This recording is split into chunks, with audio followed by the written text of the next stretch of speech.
ये सातवें वचन में मांगती हैं और किसी भी पराई स्त्री पर अपना धन खर्च नहीं करेंगे।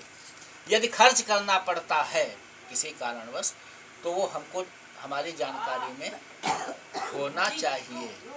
ये सातवें वचन में क्या ये सातों वचन आपको स्वीकार हैं? अच्छा, गौरी गणेश पर छोड़ दो। अब इधर विकास, अब तुमका ना छोड़ेगा, तुम एक वचन नहीं दी है, तुम छोड़ी होगा।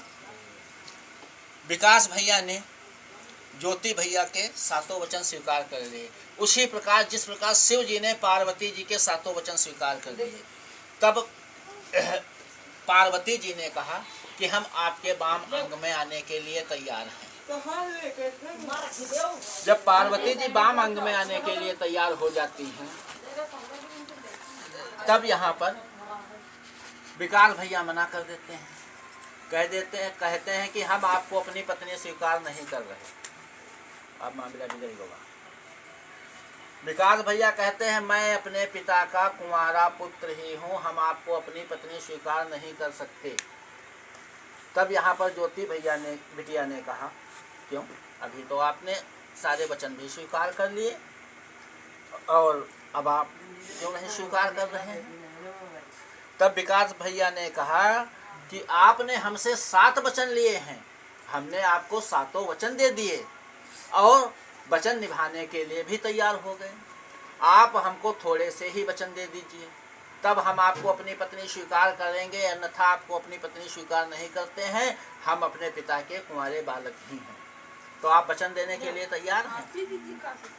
हाँ ठीक है।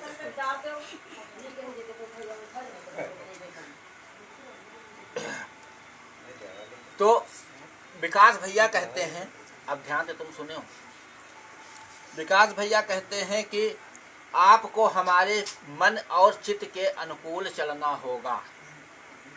पहले वचन में कहते हैं कि आप हम अपने मन और चित्त को हमारे मन के में रमाएं और हमारे मन के हिसाब से चलें, हमारी आज्ञा का पालन करें।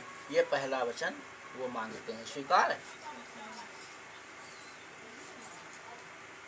जबरदस्ती ना स्वीकार करो।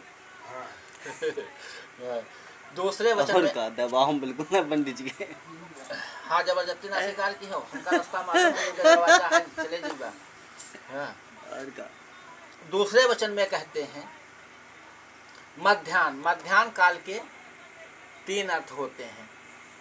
पहला अर्थ होता है